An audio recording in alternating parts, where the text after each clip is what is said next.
What's going on? What's going on, world? I'm Kevin, your host, and welcome back. This is Drinking with Laughter.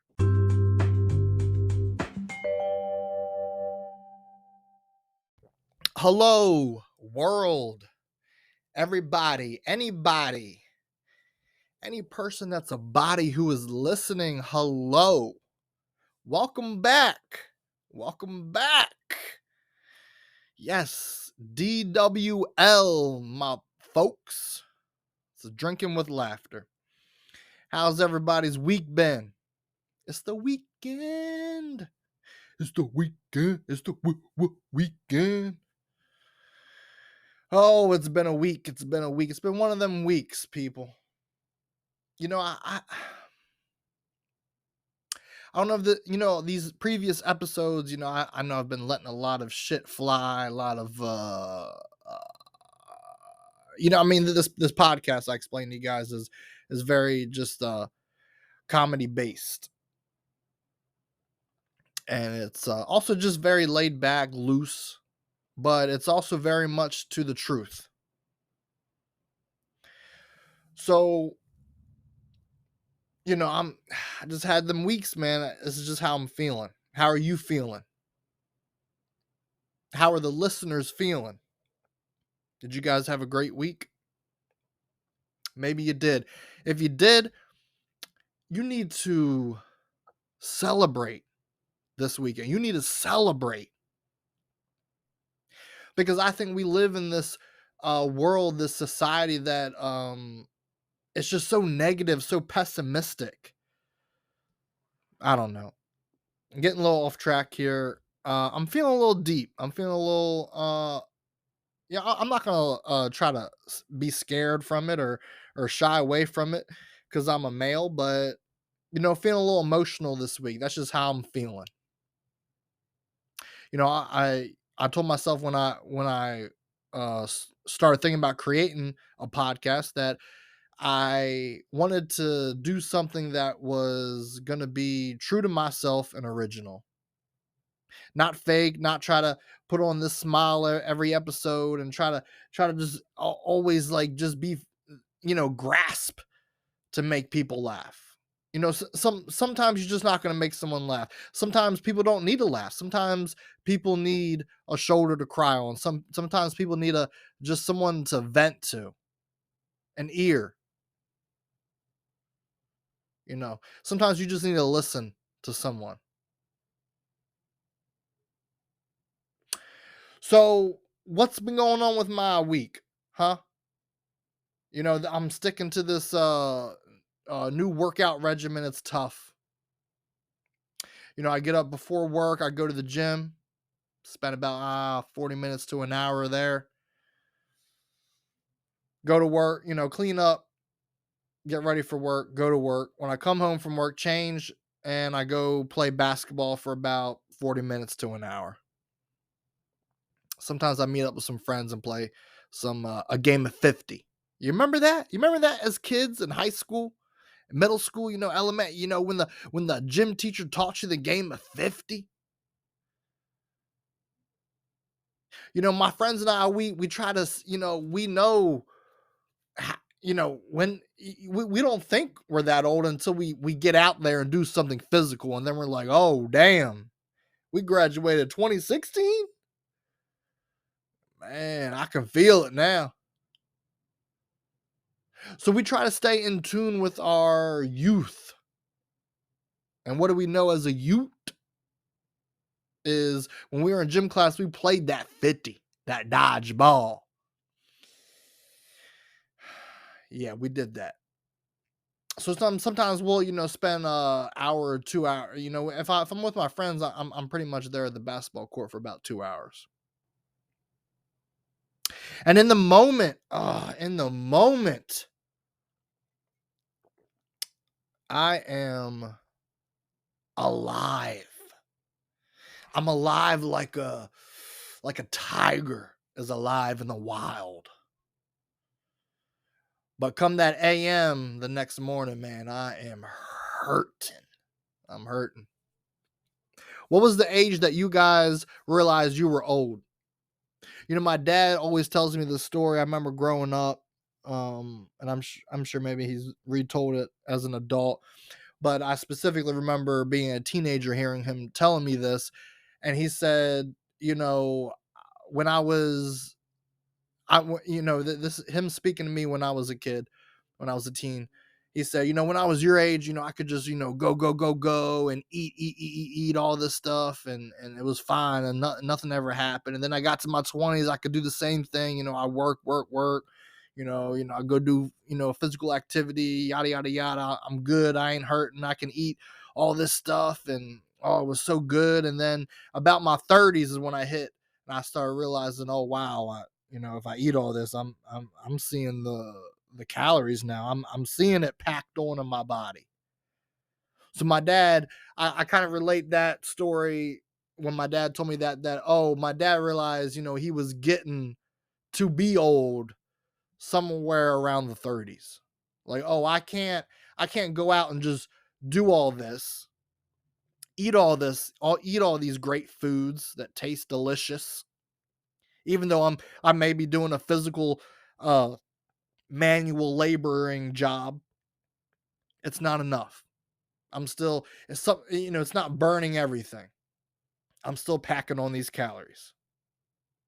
So around the 30s, I guess, is my dad's answer.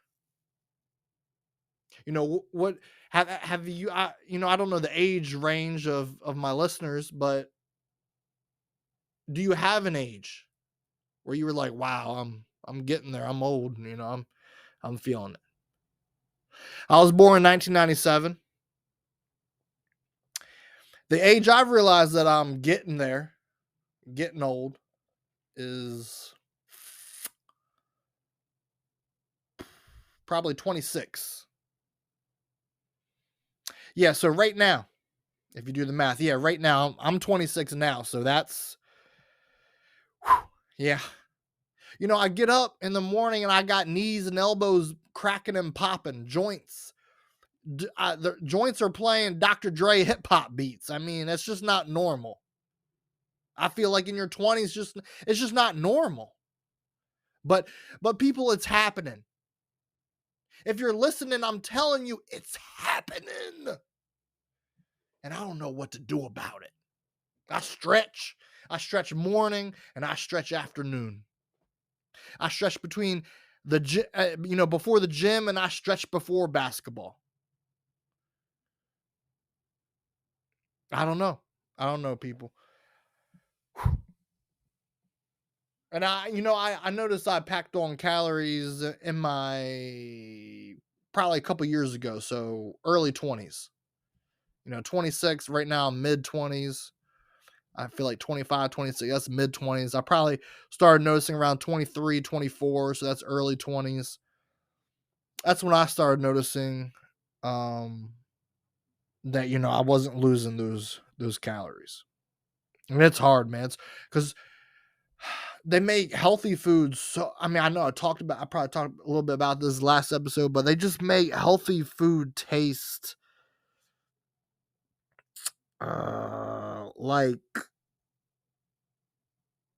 like ass, man. It tastes like ass, and I've never ate ass, so I can't really, maybe that's not a fair comparison. But if I did, that's what I would imagine it would taste like, eating healthy food. Now, some fruits, some vegetables, it's I. I can bear it, I can do it.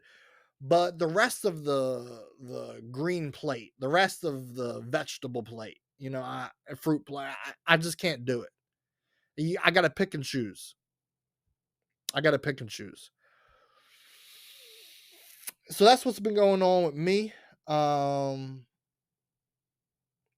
man, what's been on my mind lately is my last job when I used to be a OM for CVS Pharmacy. OM is operations manager. Great memories there, great people I used to work with, great crew. Still keep in contact with some of them. And one of the things I remember when I first started out as a, a lonely cashier. I really didn't have anybody else to talk to. because CVS's aren't really grocery store level. They're not Walmart super center level, you know. So they're not going to really have that many employees working at the same time.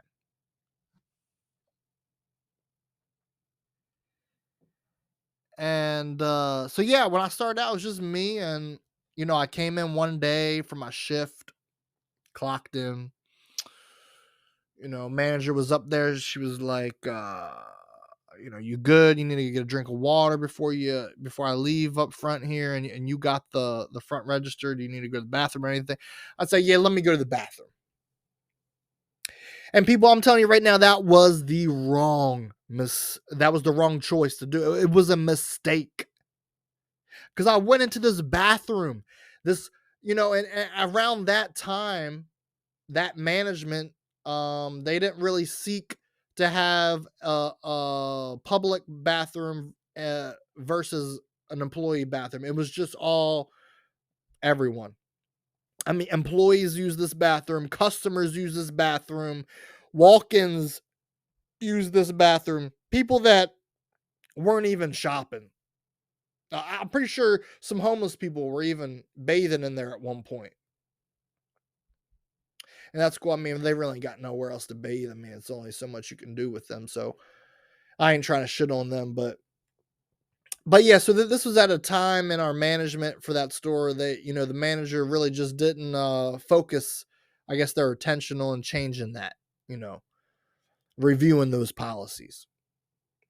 So I walk in this bathroom. I don't know who did it. I'm not a detective, but I'm telling you, as soon as I open this door, people, I mean, shit everywhere. Human feces, I'm talking. I, I'm talking, there was shit on the walls. There was shit on the ceiling. There was shit on the floor, shit on the sink, shit on the mirror. There was shit everywhere except the toilet. The toilet was pristine clean. You could think that a company came and just installed that toilet because that's how clean it was, people. I mean, it's like someone went in there and they just exploded everywhere. And I had to walk into that not even 5 minutes on my shift. And we had this thing where, it's common courtesy in the workforce. You find the mess, you clean it.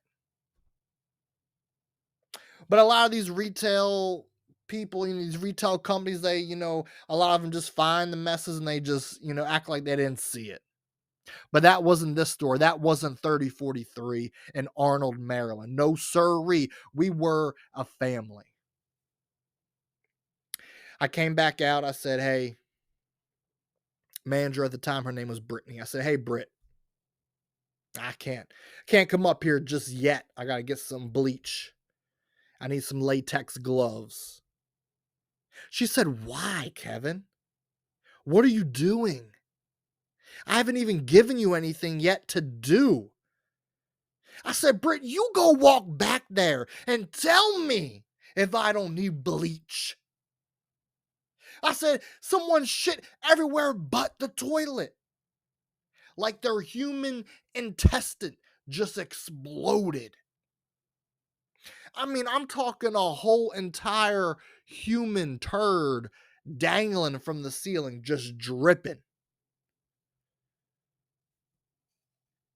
It was sickening. It was sickening. So yeah, man, sometimes when I reminisce on my life, on my jobs, I think about my time at CVS because I spent a whole 5 years there. And I loved every second of it and I hated every second of it all at the same damn time. Yes, I did. Yes, I did, people. It's something about working retail. It's something about working with the public. When you work with the public, especially in a beauty slash grocery slash household slash pharmaceutical setting, sales environment, right? You get all kinds of folks. You get folks looking to cure acne. You got folks looking to cure their hunger. You got folks looking to cure their hangover. Where's the Pedialyte? And you got folks looking to cure their erectile dysfunction, not being able to get that woodpecker up. Where's my dick pills at? So you get all kinds of folks in there. You get thieves, you get homeless, you get rich, you get middle class, you get poor, you get everything in there. And I miss that. I miss that variety because I had a small percent of customers that were my favorites. They were thoughtful. They were couponers, right? They get all these coupon deals and savings, and every now and then be like, "Hey, Kevin, I got extra coupons." And I would have just rung them up for their entire purchase, right? And they said, "Hey, these were just extra. I don't need them for my family. This is already bought and paid for. You just rung me up for it. I got free toothbrushes with my savings. Here's a couple toothbrushes." People like that, people from the heart. That's what I miss, man. Now I'm working for a contract company. I'm working in an office setting. And I go out of my way to connect with my coworkers, and a couple of them I do. But back when I was working retail, it was the whole team I connected with. It was not just the front store team, but I went back and I worked in the pharmacy and I helped them out when they were busy and backed up, and I connected with that team. And that's what I'm used to. I spent 5 years doing that. And now I'm just only connecting with a couple. And that's tough for me because I am very much social butterfly, very much extrovert. Sure, I like my downtime. Sure, I like to, maybe I just go so much, go, go, go, go, that I like my crash time. I like to crash.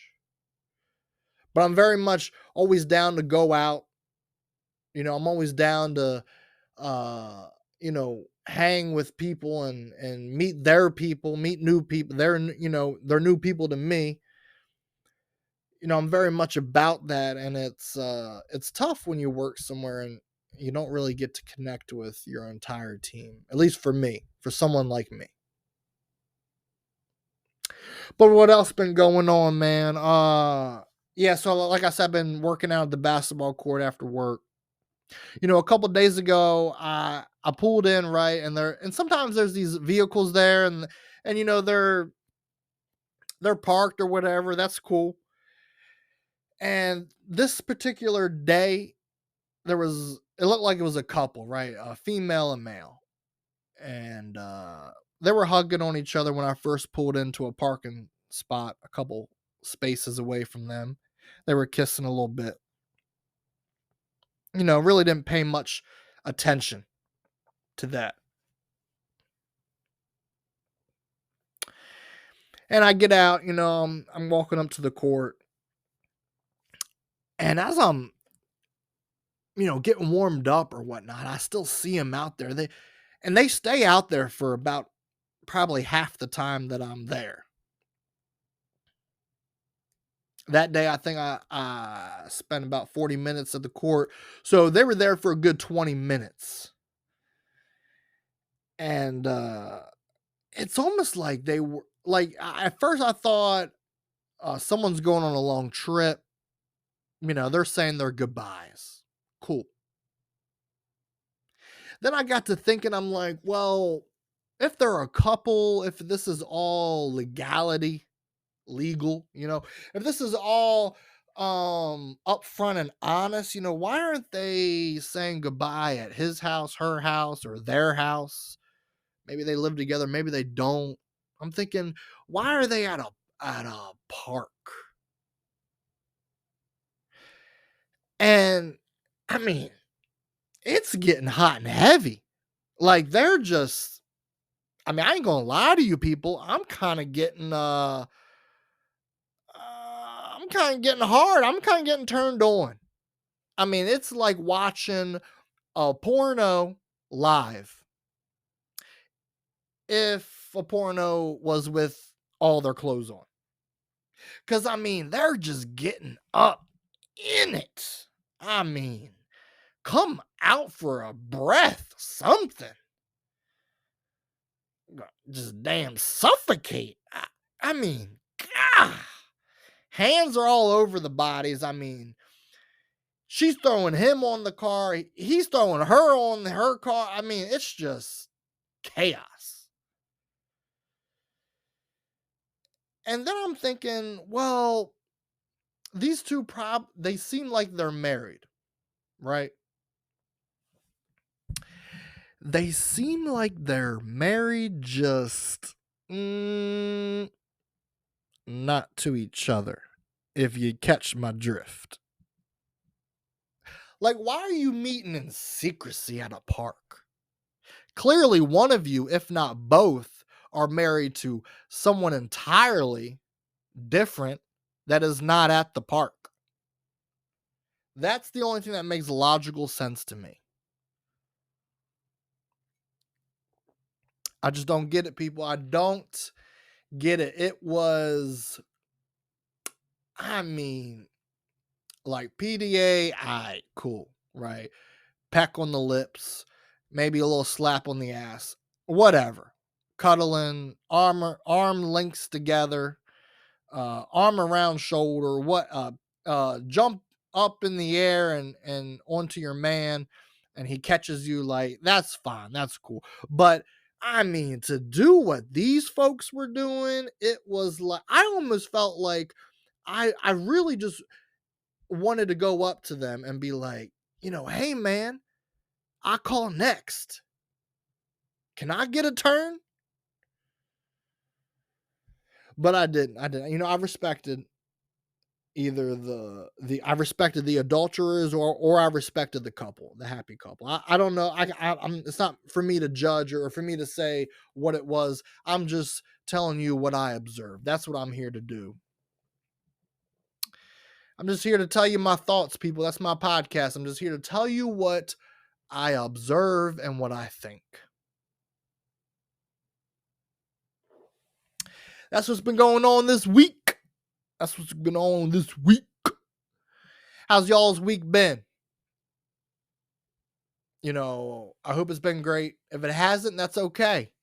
We'll talk a little bit more about that. Mental health, bruh. That MH. The MH, bruh. That MH. All right, let's move on to the drink of the day, people. The drink of the day is a Queen of Hearts. And it is the Havana cocktail. You know that song Havana? Or by Havana? I forget which is which, but it was catchy a couple years back. It's still catchy to this day. So it's the Havana cocktail. It is 3/4 ounce rum with a dash of lemon juice, 1 1/4 ounce of pineapple juice, stir with ice, strain into a chilled stemmed glass. That's it, folks. That's the Havana cocktail. Get you a chilled stem glass. Get you some of that pineapple juice. So like I said, people, this week, I've just been kind of in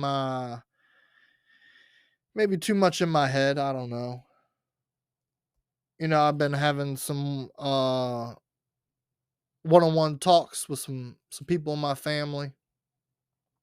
It's kind of just put me in this headspace where I kind of wanted to take this time, set this episode aside from the others and just maybe get just a little deep, just get a little talking about some things that probably all of us are going through or know someone that's going through it, or at one point or time have gone through it. And I'm not someone to preach at you. I'm not a pastor. I didn't go to seminary school. Seminary school. I didn't go to seminary school, so I don't have all the answers. I don't have, stats and statistics and facts and answers and solutions and paved roads for you to take. But I will tell you what I think, and I will try to tell you from my personal experiences about some things. And we're going to get talking about it shortly. Let's dive into it, folks. It's getting real up in here. It's getting to the truth. We're staying true to me. Or I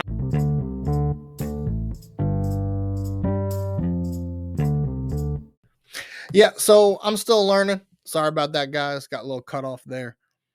Still trying to figure out this whole podcasting thing. You guys are on this journey with me learning. But anyways, before I got cut off, what I was trying to say is that I didn't mean to say that. Um, Let me think. Oh yeah, I was trying to say that I am trying to stay true to me, not that you guys were. Wasn't trying to demand at you, bark orders. But yeah, man, let's get into it. Let's dive into it. The podcast here, the episode here. Taking care of ourselves. Taking care of yourself it's tough. It seems when you were a kid, when you were a teenager, it was like looking back on it, it was like, oh, it was so easy. And then living it at that time, right? Living it, you were like, there was things that were going on that was like it was so hard. It was so tough, so emotional. Your hormones flying and things that probably didn't really mean a whole lot in the grand scheme of things, but in that moment as a teenager it meant the world, and it was heartbreaking. It was life shattering. And then as you get into the adult years and you reminisce and look back, and it's like, well, I mean, I wish I could go back. That really wasn't that big of a deal. I could have handled that differently. And a lot of times when we get in these ruts, as an adult, we battle with that big D. And I'm not trying to be sexual there. That's depression. Depression, man, it's been kind of on my mind. Mental health in general this week. I don't know why. Probably because I kind of caught up with a friend recently, and we got to talking about it. And I've had just friends over the years of my life that I know have had a deep, deep struggle with it. It's in everyone's family. It's not abnormal. It's abnormal to not have it in your family. Anxiety, depression, feeling alone, feeling lost. It gets talked about in my family. People struggle with it in my family. I struggle with it. Uh, my friends struggle with it. Friends and family members and their family struggle with it. I can walk out my front door and I can knock on every single door in my neighborhood, and someone in the household is battling with something along the lines of feeling alone, feeling lost, depression, anxiety, self worth, feeling like you are not enough.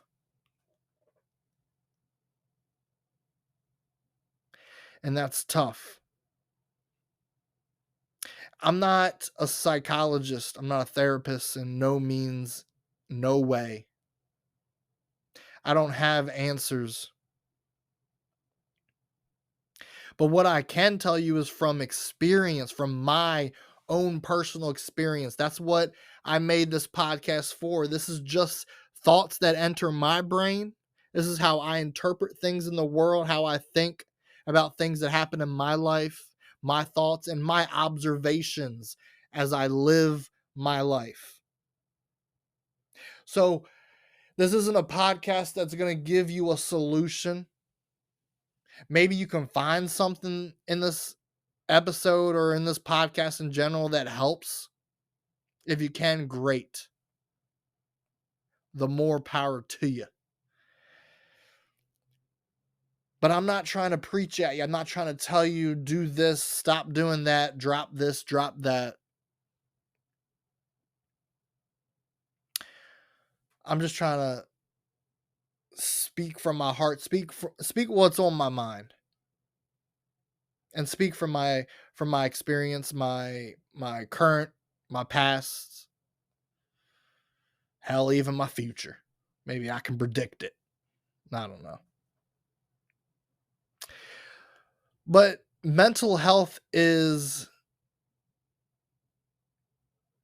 it's becoming more of something that we all need to talk about, but it is very much how it has been in the past, which is hush hush, don't ask, don't tell.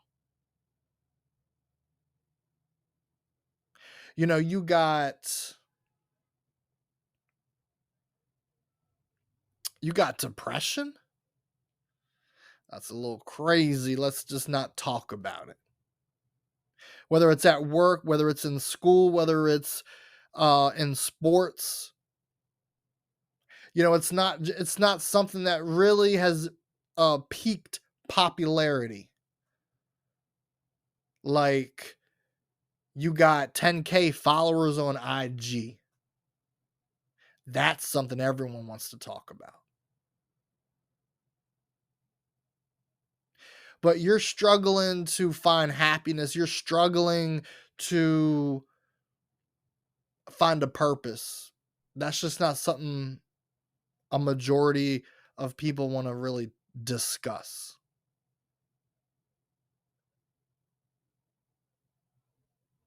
Finding motivation, man, finding that thing that gets you up and helps you to move past your struggles, your pain, your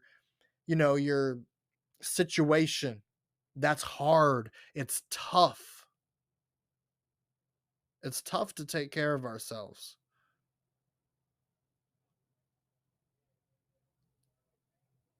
I remember when I was in high school, I was just always trying.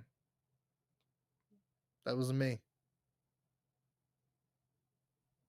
Trying to fit in, trying to be this guy, be that guy, trying to be someone that looks how I see everybody else that is, you know, that is great in the school, that is popular in the school. You know, I wanted that level. I wanted that.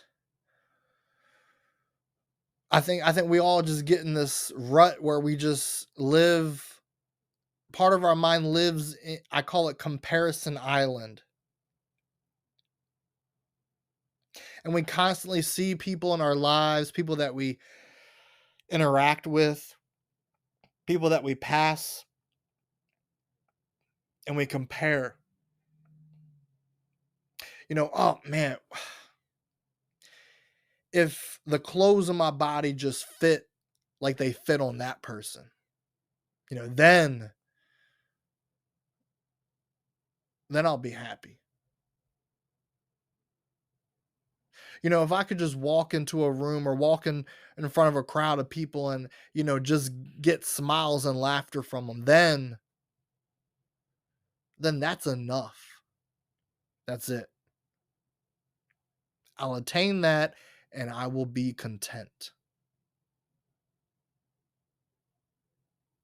If I can just have people know my name as soon as I walk into the building and everyone just says, "Hi, what's up?" and they're pulling me this way or that way. Like I saw everyone, pulling those people that I looked up to. Oh, that's so cool. They know them and they know what they're about. I want to get to that. And it puts you through this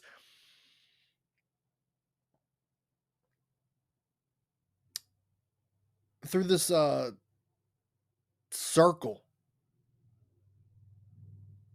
And right when you go around this part of the circle, you hit depression. And then you'll hit anxiety and you'll hit, you know, self-loathing and you'll hit all these things because you are constantly living on comparison island.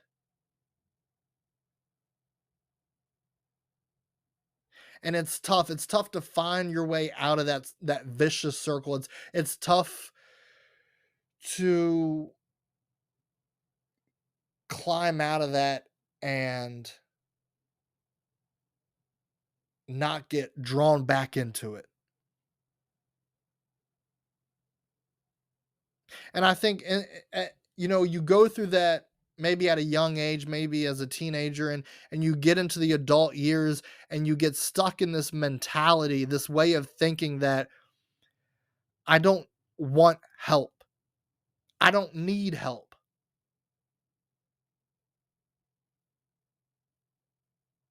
And society doesn't do it any favors. It's such a negative connotation. It's trying to not be this, it's trying not to have, you know, therapy, going to see a therapist, going for doing self-help. It's trying to get out, it's trying not to have negative connotations to be attached to it. But it hasn't quite separated it yet because our society still attaches it. Like, "Oh, you're getting help? You're in therapy? Something must be really jacked up with you. You must be crazy." And I'm not a woman, so I can't really speak too much on the aspect of how that's viewed, but I am a man and I know for men, it is not cool to seek help. Our society puts this image in males' heads. You know, you got to be that tough bodybuilder. Don't wear your emotions on your sleeve. Don't cry. Have that lion heart mentality. Be cold.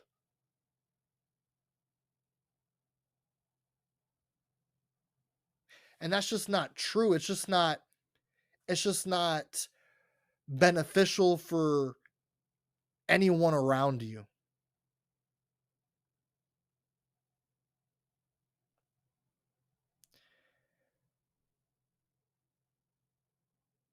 It's it is tough being a male in the society and trying to battle that depression, battle that anxiety, battle that feeling alone and lost by yourself. Really, because that's how society wants it to. That's how young men are growing up in the world, are trained to think that you don't talk about it. You bottle that shit in. You push it way down.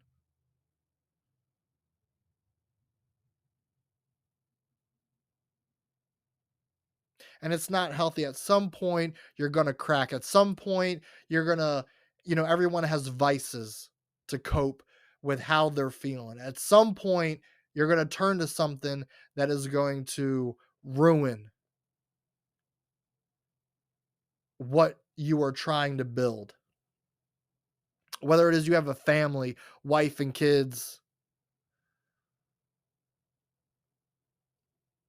you got a family, you got parents, you got a husband, you got a wife, you got kids, you got friends, coworkers, you got neighbors, you got whatever, whoever in your life.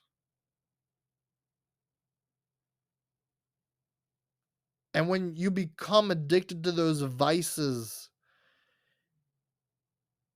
it doesn't seem like it in the beginning, but at the end, it will push everyone that cares about you away.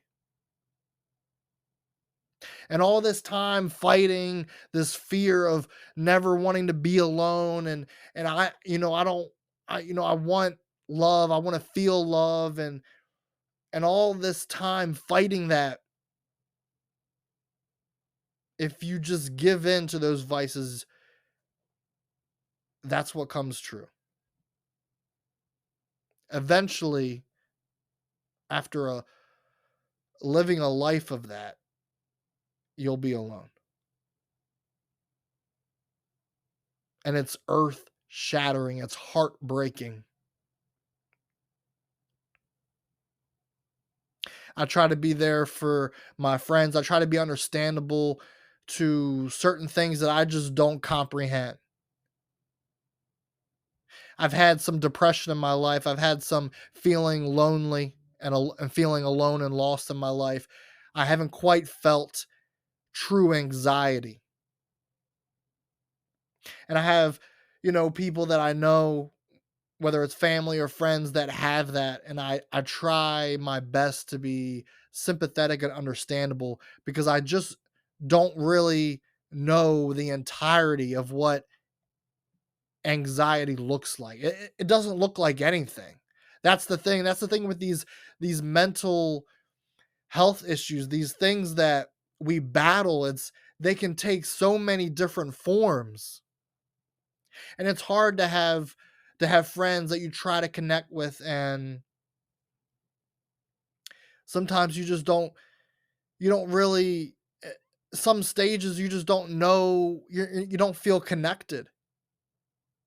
And really, it has nothing to do with you, it just has everything to do with what they are battling, and that is tough.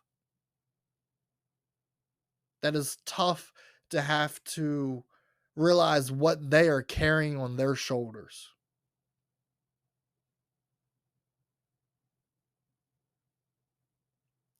Taking care of ourselves is not easy. It's not enjoyable to do. It's not, you get down, it's crazy to sit in front of a stranger. And after being committed to therapy and going so many times, that person becomes more than a stranger. But at first, it's a stranger. And if you have vulnerability issues, that is extremely, extremely tough to have to go through.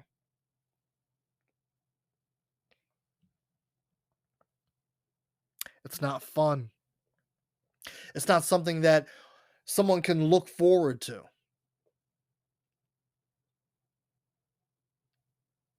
But I promise you, if you stick with it, if you do it, you're gonna feel something. You're gonna have some slight change.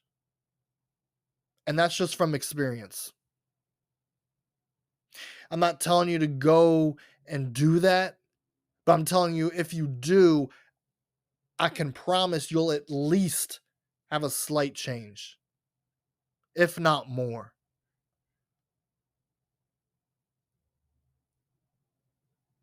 I think we live in this world where it's just go, go, go, go, go. especially when I was working retail and I had other friends that worked retail, and just chopping it up with them and talking war retail stories. And it was very much you know, oh, I work 60 hours this week. And then my one friend's like, oh, well, I work 75 hours. And then I said, well, it was Christmas season. And, I worked 89 hours, maybe 90. I can't remember. I blacked out after that last hour. And it was like, it's never enough. You got to just keep breaking your body, keep pushing it, and ignoring mental health, ignoring taking you time. Just work, work, work, work, work. That's the society we live in now. We live in, you get on your computer, you click it, it needs to come up now. I order my food, it needs to be here by this time now. Everything is so high demand. Everything is so, how quick can we get it? How quick can we experience it? How quick can we just get through it?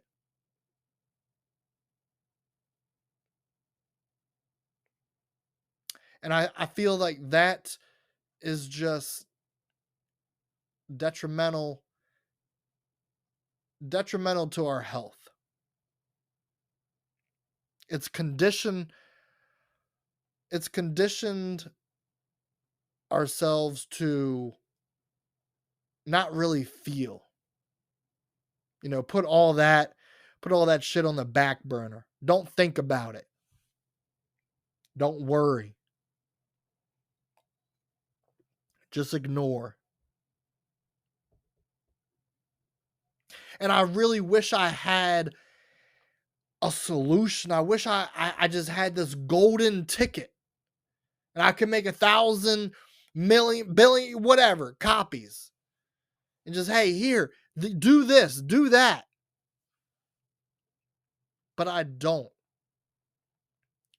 All I know is it is important to make sure that you take time out of your day, out of your week. You got to take care of yourself, your mental state, because the people around you that love you, they will benefit from you doing that. The other side is you don't, and you hurt them. You tear them down, you change who they are, who they want to be, goals they want to accomplish. They probably want to do a lot of the things that they want to do for you, and you completely strip them from achieving that. I've been hurt a lot in relationships. Relationships with women hasn't really always been a 100% thing with me, 100% positivity thing, but I've also caused a lot of damage, a lot of hurt in certain relationships. Things that I can't really change, I can't really take back.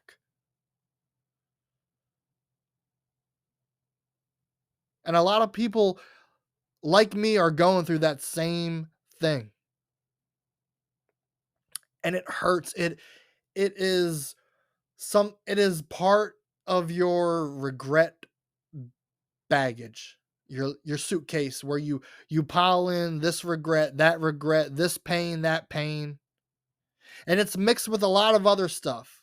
It's just I just don't have my suitcase filled with relationship regrets or hurts I've hurt, they've hurt me. I just don't have it filled with that. I have it filled with other stuff too, but we carry those around and it gets tiresome. It gets hard to just let that let that baggage go. And I don't have an answer yet. Hell, I may never have one, but I try. I work towards a goal. I work towards, let's not, Kevin, let's not repeat this mistake that you made. Let's not repeat this hurt that you caused. Let's try to do better. Let's Okay, that's why this didn't go well. Remember that. And next time that comes up, choose a different path. Choose a different route to go.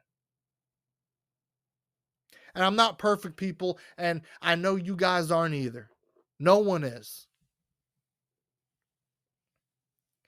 But if you don't put forth that effort, your loved ones will they will continue to suffer to the point where they very may, they may just leave you. And it's tough to take that first step. The world is filled with just pain, just tit for tat. They did this, I'm going to do that. Anger, rage.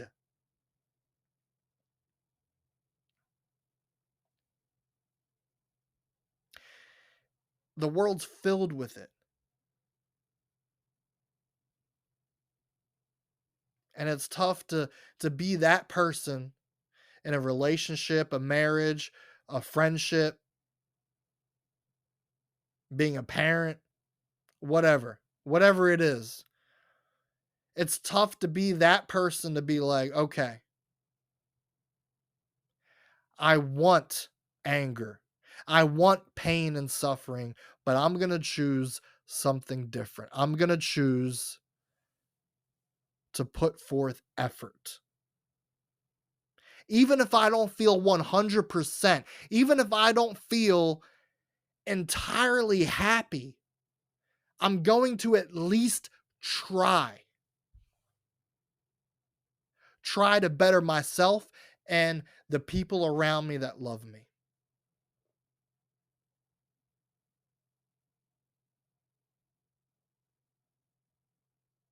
That's what I'm going to try to do.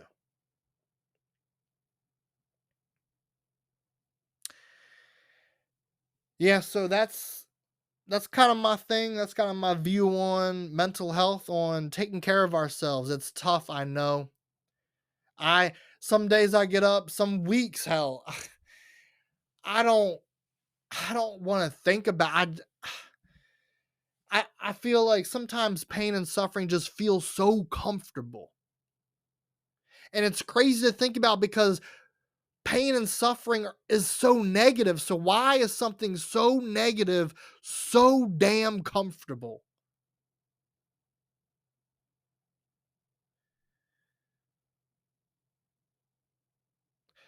But I'm telling you, it's not the end all be all. Something's got to give, it's got to change.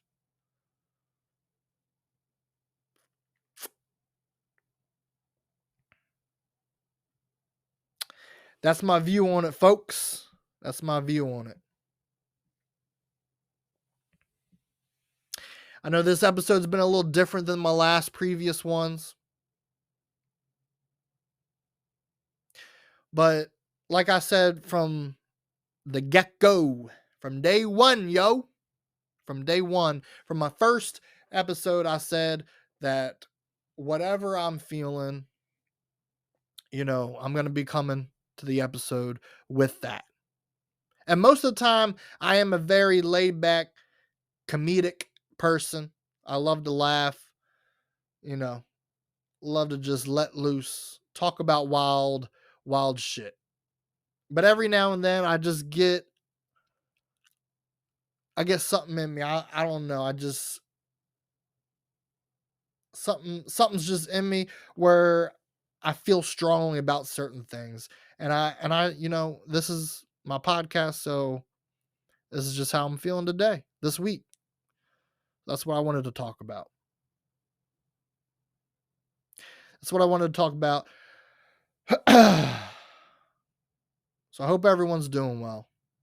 If you're struggling with it, please, you got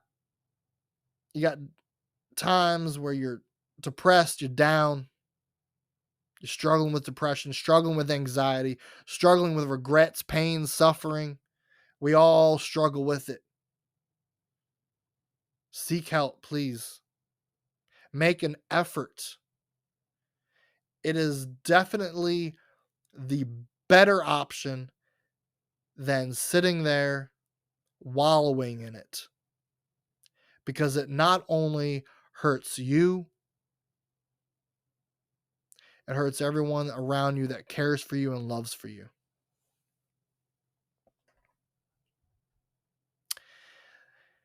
I think I've said what I wanted to say on it. That's that. That's that. Um, I guess a couple, maybe one thing I want to add. You know, earlier I talked a little bit about just feeling alone, feeling lost. I think at one point, after jumping from relationship to relationship, I just told myself, I need to be single. And I think that ended up leading to me just not even communicating with friends that I have. I just worked. I just, didn't really talk to anyone except when my family called. And I think one of the toughest things I've realized, and I'm continuing to try to teach myself, is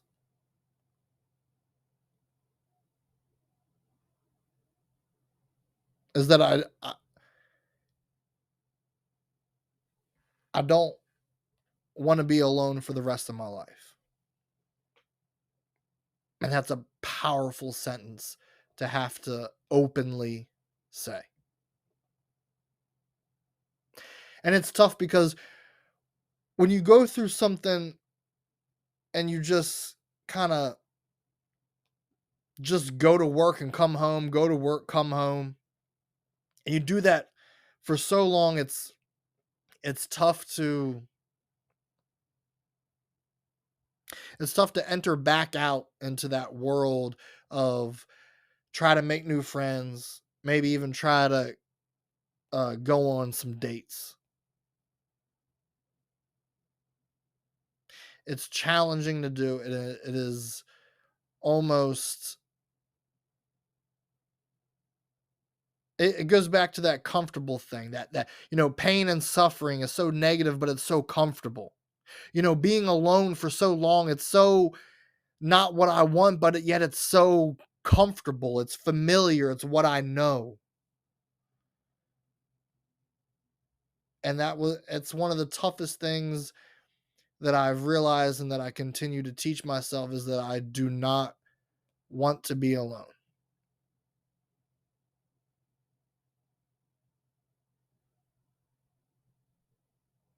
And alone, it's defined differently. I have family, I've been blessed with family that loves me, siblings, parents, aunts and uncles. I have all that. Nieces, nephews. I have, even grandparents. They're all gone now. Rest in peace, R.I.P. But people feel a different type of connection when they connect with friends or, you know, a spouse. They feel something different. And that's what I'm honing in here. That's what I'm trying to discuss. That's the last thing that I really wanted to add, is that that's tough. That's tough to just to live a life for a year, even a. I mean, it's all. I'm talking like it's been a lifetime, but it's been maybe 2 years. Where I've done this, just work, home, work, home.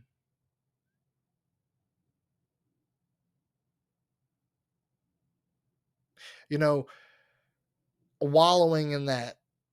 And, you know, I don't want to be alone, but it's so comfortable. That's tough to get out of. It's tough to, if anyone else is going through that, I feel for you because I too know what that's like. But anyways, that's what I wanted to add. Brings us up to wrap up and goodbyes. Goodbyes. What's happening in the world, people? Huh? I'll tell you what. I'll tell you what I came across. A thief stole a former governor's vehicle as the governor did a radio show. This governor, um, let's see what it says. Former North Dakota Governor Ed Schaefer. Okay, he was doing a radio interview, I guess. And this man, I guess, I don't know, maybe rich people, they just live so much in the rich, so much in the comfortability, so much in the security of community that this former governor, he drove his vehicle and he left a spare key in the glove compartment. I mean, what? Any of those people that are listening from the middle class, if not lower, how batshit crazy that seems. I mean, it's almost like good riddance. He got his vehicle stolen. Like, how dumb could you possibly be? I don't know. I don't know his story, so maybe it's, I don't know, but the story just struck me by surprise. I was, I don't know, like, so he had his key on his person, but he carries the spare fob, and he keeps it in the spare key fob. He keeps it in the glove compartment. So the thief hopped in, push started, and drove away with that vehicle. The article goes on to say apparently the thief drove right to the police station and turned himself in. Now, isn't that an act of God or what? I mean, golly. Who's going to steal a SUV like that and drive right to the police station? That's something else, people. That's something else. Well, that's what's happening in the world, folks. We got former governors getting their vehicles stolen. And we got our president still getting the hang of stairs. That's what we got. That's what we got going on in the world. Well, any last thoughts, folks? Any last thoughts? I'll tell you what, a couple days ago I had me some Taco Bell. You know what the thing about fast food is?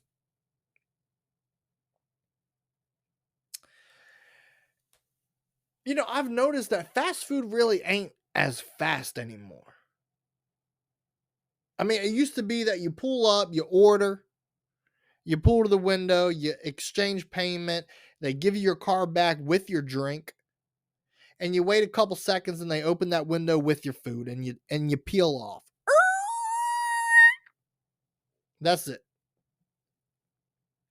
But now you get there and you get to peruse the menu because nobody's coming on the intercom.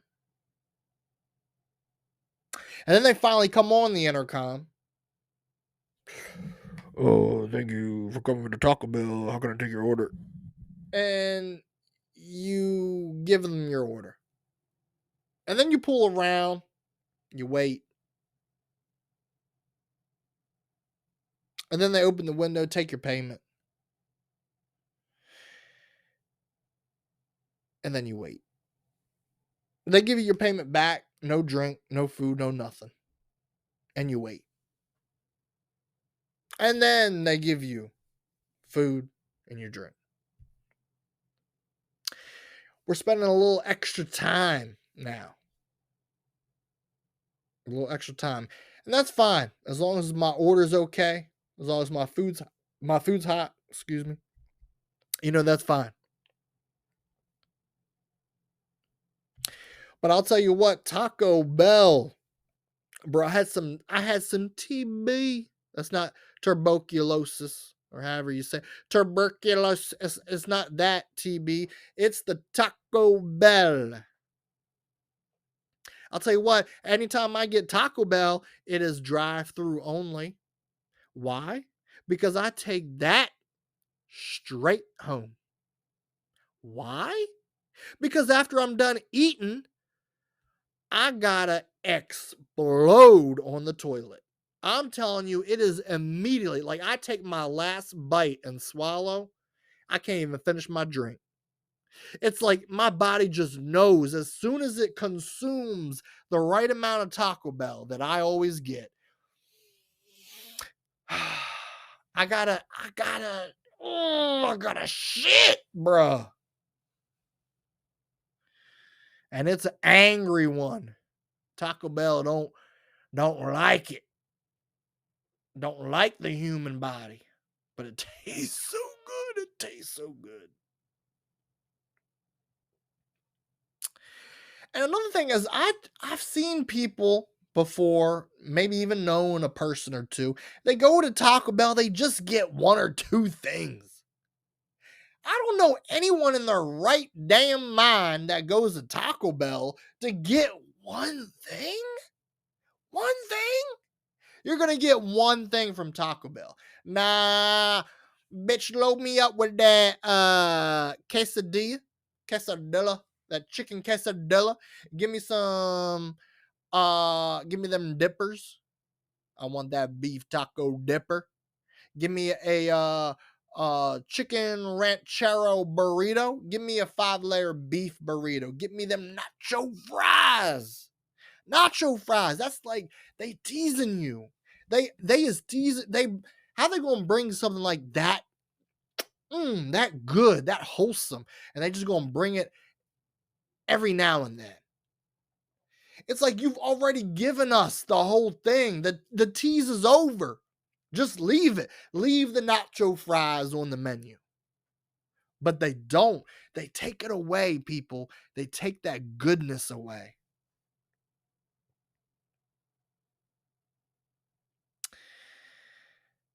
I've worked retail, and this particular Taco Bell that I went to a couple days ago, they had t-shirts, and it said on the t-shirt, it said family is everything. And every single worker had one on. And maybe that was just something done by, maybe that's the work family, the vibe in there.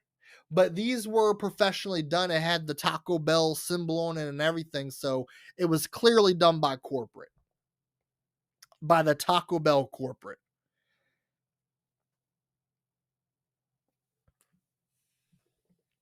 And people, that's exactly what corporate is all about in retail, man. How hard and damaging can we work the workers? How little pay can we pay them? And how many less hours can we do it in? Less staff can we do it in? That is what corporate in the retail industry is all about. And when I saw that t-shirt, it just fired me up. It fired me up. I got mad. I got angry because it brought back all those memories of all those different district managers I met and corporate staff members I met in my retail years. From Hollister in the mall, clothing retail, to CVS, pharmaceutical and beauty/grocery retail. Everything was just so unrealistic in the eyes of corporate. Their demands were so high, Jack and the Beanstalk high. And you had the shortest person trying to climb it, trying to achieve those goals. Fired me up. Furred me up. Furred me up, bro. Furred me up. All right, that's pretty much gonna wrap it up. Wrap it up. Q&A. Q&A for the listeners. Question and answer. This week's question. This week's question. You know, the podcast is called Drinking with Laughter. Don't know why I haven't asked this sooner. So this week's Q&A is for the listeners. Tell me your favorite alcohol beverage, whether it's a beer, a wine, a cocktail, a specific liquor that you like neat, on the rocks, whatever. Tell me, what is your go-to alcohol beverage? That is the question. What is it, folks? What is it? Thank you for joining me. I'm going to give myself a shout out. Woo, woo. If you're listening on Spotify, don't forget to hit that follow button. And also right next to it, hit that little bell button. You will get notified every time that I post an episode. Also, I want to give a shout out to my best friend Chris. I've talked about him before. He is in the video game streaming business. He is on the YouTubes. He's on the YouTube. You can follow him at what is it? Noble? Pretty sure it's Noble. I should know this, shouldn't I? A little awkward. On the YouTube, it is the Abyssal Ruler. At Noble the Abyssal Ruler on YouTube. That's where you can follow him at. You can hit subscribe, comment, like it. You also hit the YouTube bell to get notified when he goes live or he posts. Check him out. If you into that video game streaming, check him out. Well, that's all I got for this week, folks. Thank you for listening. Thank you for continuing to listen to my episodes. I appreciate all of the support, the likes, the comments, the kind words. Thank you. Remember, taking care of ourselves is tough, but it is a must. So make sure you take time out of this, out of your busy weeks, your busy lives. Take time to yourselves. Take that mental health day, that mental health hour, whatever activity, therapy, talking to someone. Do something, because it is not fun to battle this shit on your own.